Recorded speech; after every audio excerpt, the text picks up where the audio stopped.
As well as mainstream media, we now have governments around the world warning us of an imminent global major conflict, specifically a direct conflict with NATO and Russia. I now feel the need to address some of this and unpack what's been said and look at ways that we can prepare for this apparent eventuality.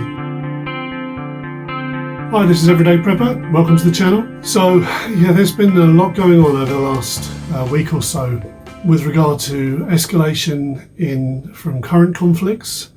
We've got things kicking off in the Red Sea. We've got the UK and the US now attacking the Houthi rebels in Yemen, and the rebels promising to attack the UK and the US every minute or every second, which is just going to result in more tit-for-tat retaliation, I believe. Anyway, that's just one of the conflicts going on. But we've also now we've always had the media doing all their usual scaremongering, and various channels which will do the scaremongering as well if the media aren't doing it. But now we've got some governments and specific defence ministers, i.e. Grant Shapps in the UK. We've got the Dutch commander saying things like NATO will be in a direct conflict with Russia in the next 5 years, 20 years.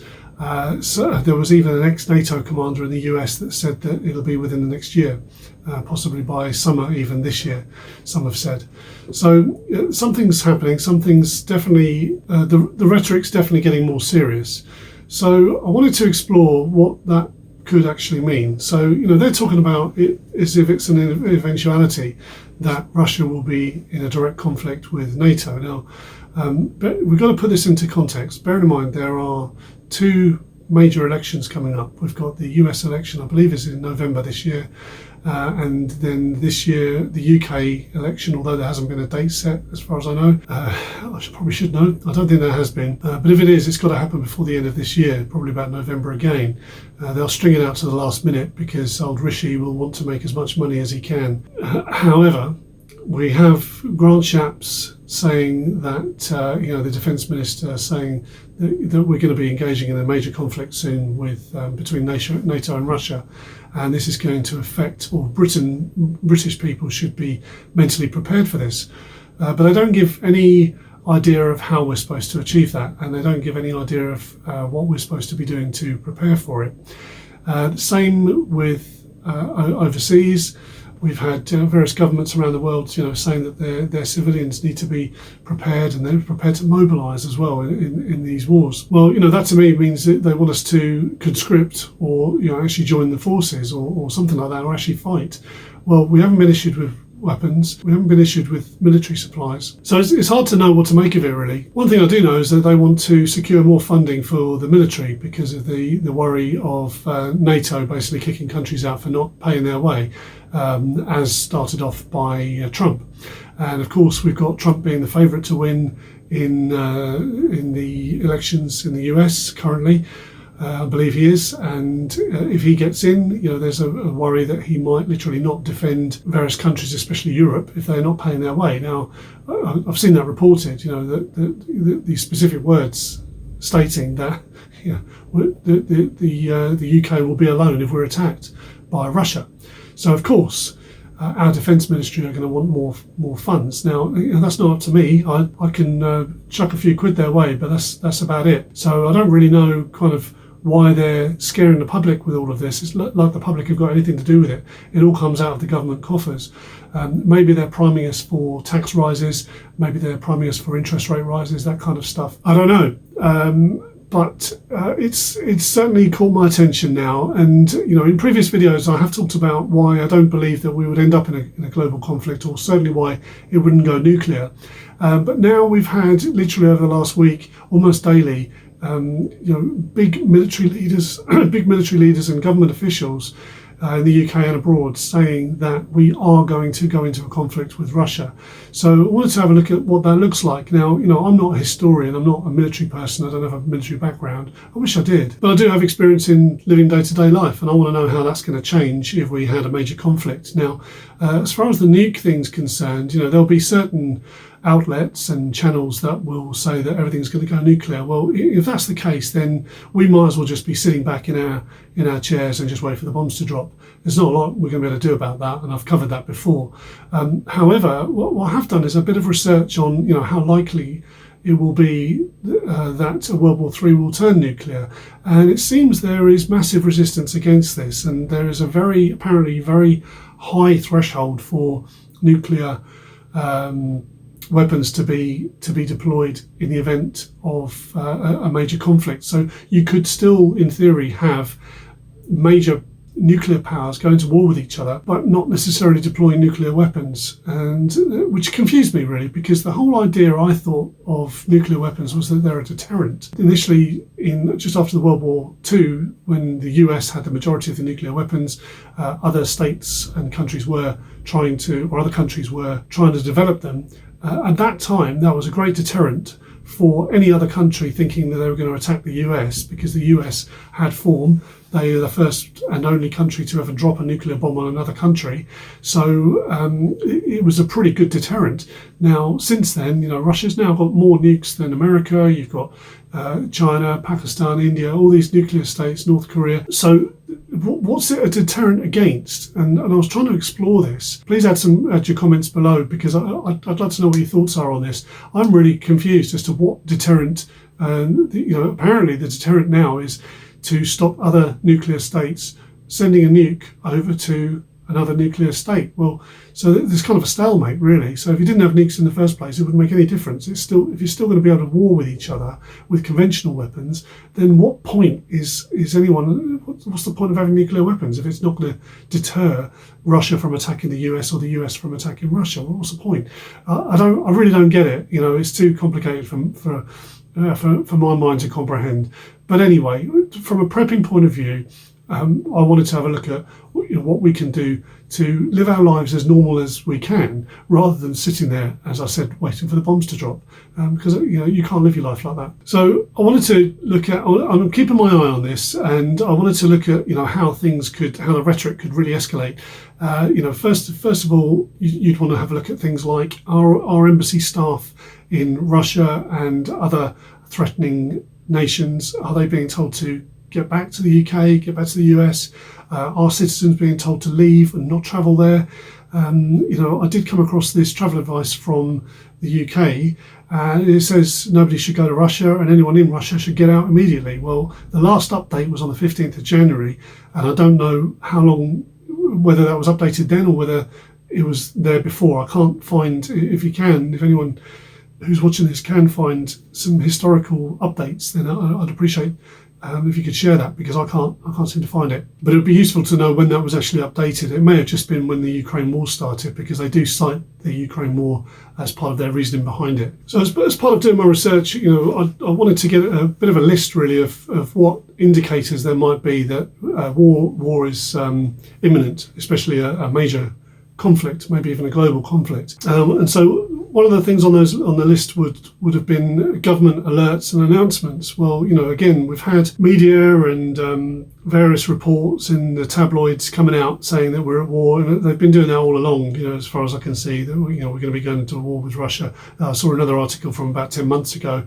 I think it was in the Guardian, saying we're going to be in a direct conflict with Russia, and they never put a timeline on it, and they always say could or may. And that way, they can always be. It's a bit like the weather. You could say it may rain tonight, and if they're wrong, they go, "Well, I said may." It's not a guarantee, so they get away with it like that. But when you've got governments and military officials and people in NATO stating that we're going to be at war, making major announcements like that, that's a big flag for me. So something certainly to keep an eye on. Any kind of deterioration in diplomatic relations between two major superpowers is always something to look out for as well. China, our relationship with them is always up and down. If we're certainly not at war with China, and although there's a lot of rhetoric around going to war with them over them invading Taiwan and that kind of stuff. And also them being on Russia's side in the event of a conflict.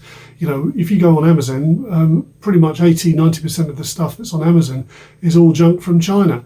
So, we're still trading with them, and so relations, certainly from a business sense, have no problem. Large-scale military movements would be another thing to keep an eye on. Now, I live on the south coast of England, and I regularly have seen, certainly even before the conflict broke out between Israel and Gaza, seen large military carrier planes, AC-130s or C-130, I can't remember, Hercules aircraft, which are big military transporters. They fly over probably twice a day, literally over my house. And when I track them, they always end up in Cyprus. So they're going to and from Cyprus, which is right opposite where that conflict is. And they were doing that for at least a year before the Israel-Gaza thing kicked off. But then again, I wasn't really tracking it way before that. So it might always be happening, going from Brize Norton to Cyprus. Cyprus being a major UK military site, and Brize Norton being one of the biggest military airports in the UK. So there may always have been those kind of things happening. So I can't pinpoint that as being an escalation of any sort. Another thing to look out for would be economic sanctions or sort of trade disruptions. Again, the trade disruptions we've had are the trade routes in the Red Sea. Ships are having to travel a lot longer around the Cape, the south of Africa. So that's a disruption. But I'm talking about specific trade, like I was talking about with China earlier. I haven't seen a great deal of that yet, but that's something to look out for. And in doing a bit of research as well, I did come across a good point. Really, would be that if major alliances like NATO are changing their alliances or adding or removing member states, and of course, we're looking at getting Sweden into NATO. There's talk of now putting Ukraine into NATO, so that they're expanding. And I know that Putin really doesn't like that at all, and that's been a lot of the cause of tension that we've seen in recent years. You've got the BRICS, which is the Russia, Brazil, India, and China. I'm not sure if North Korea is part of that as well, but there's been some expansion with that over the years as well. And one thing I came across to look out for would be cybersecurity incidents, and we have seen a lot more of those, and on a larger scale. Each time they happen, we had some major airport failures through cyber hacking. We had some problems with our health system recently, hospitals having to be shut down due to hacks. So, they are on the up. But one of the biggest ones that was a flag to look out for when I was doing my research was government advice for civil preparations. Now, this we can't ignore. When you've got Defence Secretary and you've got NATO commanders and military chiefs and heads of governments turning around and saying that their civilians should be prepared for war, mentally, physically, and prepared to actually engage in war, then that's when my ears prick up and I sit up and pay attention, because that involves, I'm a civilian, so that involves me. So the only government that I have, the only advice that I've seen actually given out specifically to civilians is what the Swedish government gave out, and I'll put a link in the description below. There's a PDF which is quite useful, and I'm going to talk through that in a second, which is supposed to be helpful to civilians and what they should do to prepare for in the event of war or some other threat. But what I wanted to look at from a prepping point of view, what we need to look at is how will war affect us as civilians in the UK specifically. So, if it goes nuclear, then, that's a whole different ballgame. But let's say there's a conventional war and it's a global war and it's contained within a conventional style. So you may have bombs dropping on the mainland, or you may find that it's a series of proxy wars around the globe in various other locations, which seems to be what is happening. But these commanders and these military leaders and government officials are talking about a direct conflict. So that to me means strikes on each other's mainland. The first thing that's going to happen in the event of your country going to war is going to be resource shortages. So essentials like food and water, water stations, water distribution could be targets for the enemy. Your supply lines are going to be potentially cut off. There's going to be restrictions on the amount of fuel that we can have as a public. They'll be rationed for government and for military, so that there'll be less fuel. And as a result of this, you're going to get panic buying. You're going to get people who haven't prepared like us, who haven't gradually been building up some of those resources, who will go and panic buy, just like they did during all the during the pandemic. You had people panic buying and ended up having to queue to get into supermarkets and restrictions on how much you could buy. That kind of thing I anticipate if we did go to war. There'll also be an economic impact as a result of all of that.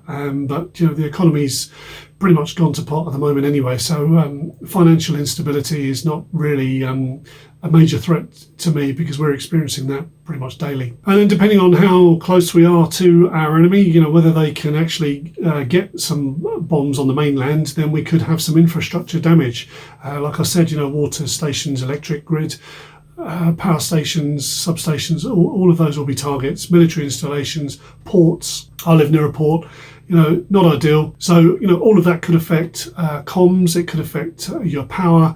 So things like solar backup, alternative comms, radios, those kind of things that we'd be prepping for anyway, could be useful. And then this is my pet hate, is when the government step in and start bringing in civil restrictions, lockdowns and curfews and that kind of stuff. Generally, martial law, unlikely. Because it hasn't happened for a long time in the UK. But yeah, I'd imagine checkpoints and other sort of restrictions and curfews, certainly having to potentially give a reason why you're out and about during certain times. That may be commonplace if we were to be at war with another major power. And again, the cyber attack issue, you're going to see more of that. Certainly, if we were directly at war doesn't these days, doesn't always mean conventional weapons. It could mean hacking as well, and you got the digital infrastructure now. Everything's on the internet, so I would imagine that one of the first things they'd want to do, an enemy would want to try and cut our internet facility down, which could disrupt all sorts of institutions, especially healthcare. The message I would get from that would be absolutely have your own healthcare resources, medical resources, and the means and the knowledge to use them. Now, look, if we had a war happening, say in Europe, we're in the UK, we're in Ireland. Let's say it got to France, we might find that there's an influx of refugees. We might find that there's a bit of displacement from there, and to rescue civilians, we might have to bring them into the country. Likewise, we may have to end up going to another country.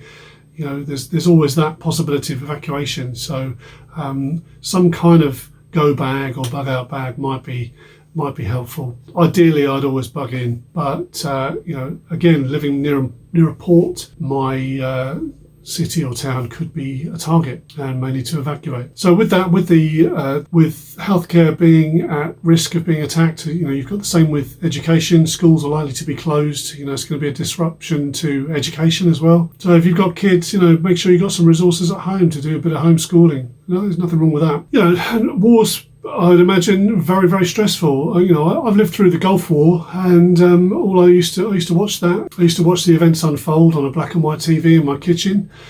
We had a colour TV, by the way, but it was in the other room. But yeah, we used to watch all the jets, launching off to go out to the Gulf and everything else. But it didn't really affect us in the UK at all. I can't really think of any major problems that we came across because of that war over there. And that could be the same with a direct conflict with Russia. Quite a way away from us. Warfare and the hardware used in it has changed a lot over the years. But yeah, war can be, I would imagine, very, very stressful, and it would also, I would think, lead to things like looting, increases in theft and burglary, also leading to social unrest, which is why the last point is really important, which is your mental and physical health.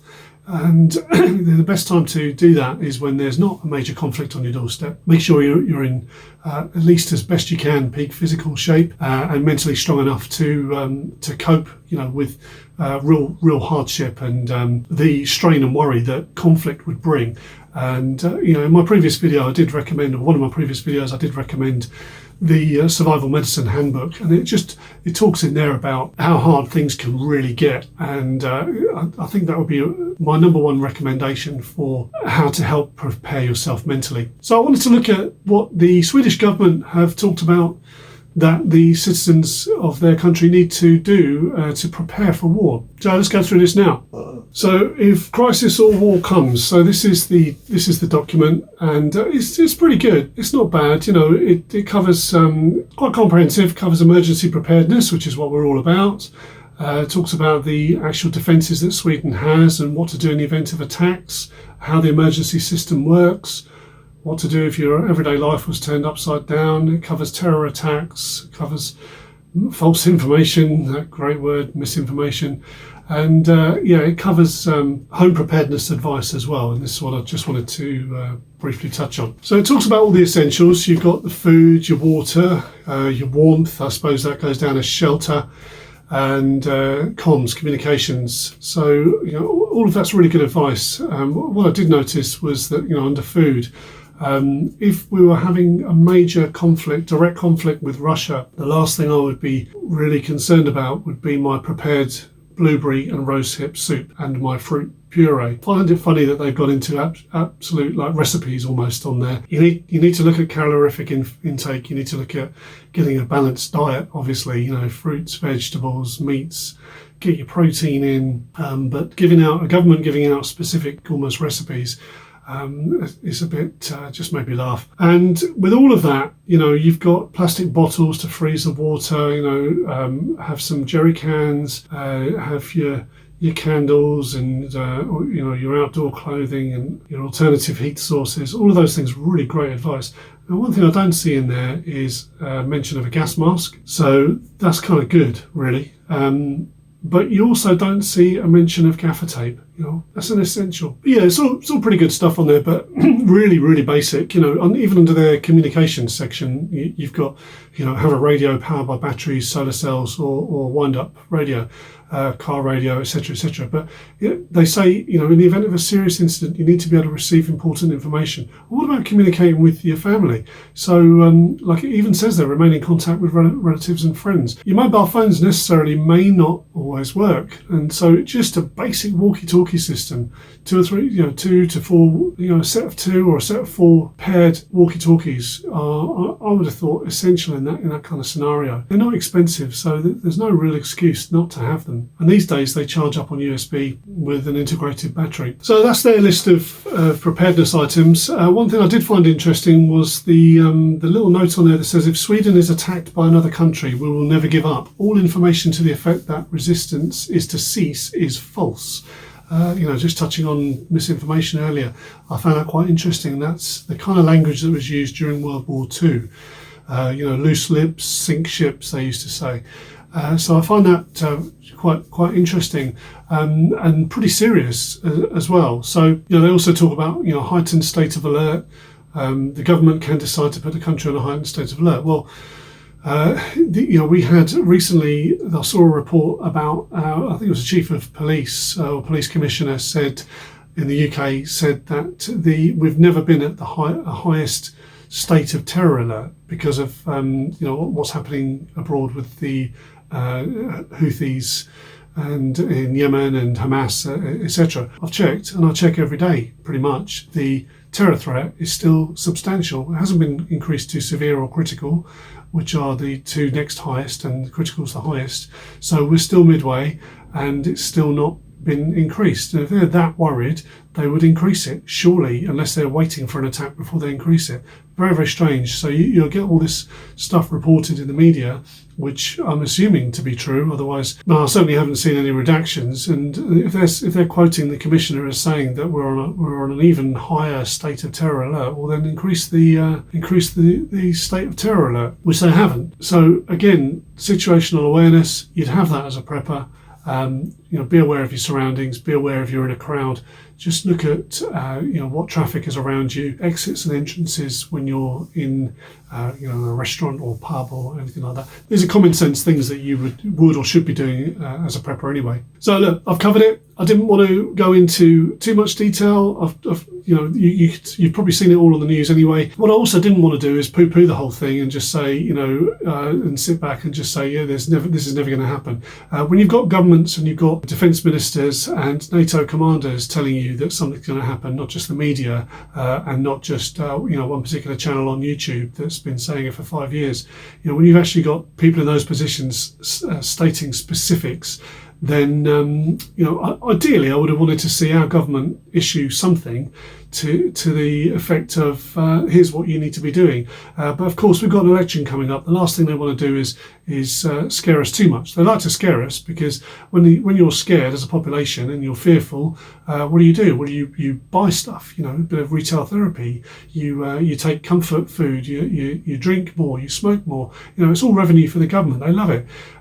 So of course they always want to keep us on a certain state of fear, but they don't want us going absolutely panic-stricken and running around, looting the shops yet. I say, because we've got an election coming up, they want to they want to stay in power. So certainly something to keep an eye on. But for us preppers, I would say keep doing what you're doing. Maybe step it up a little bit. Certainly learn some skills. Work on your fitness. Work on your mental health, and get yourself in peak shape so that if something really does happen and we end up going to war with a major superpower, then you're going to be physically strong, and that's going to have a knock-on effect to your mental health, definitely. So although I would like to make all of my videos just practical stuff about prepping, prepping is not always just about the practical stuff. It's also about current affairs, but only when they're relevant to prepping, as far as I'm concerned. So if you did find this video informative or useful, then please engage with the comments below. Let us know what you think about all of this, and do subscribe to the channel if you haven't already, so you can get involved with more discussions later on. And please remember to check out our more practical videos on the channel. But in the meantime, thank you very much for watching, and stay prepared.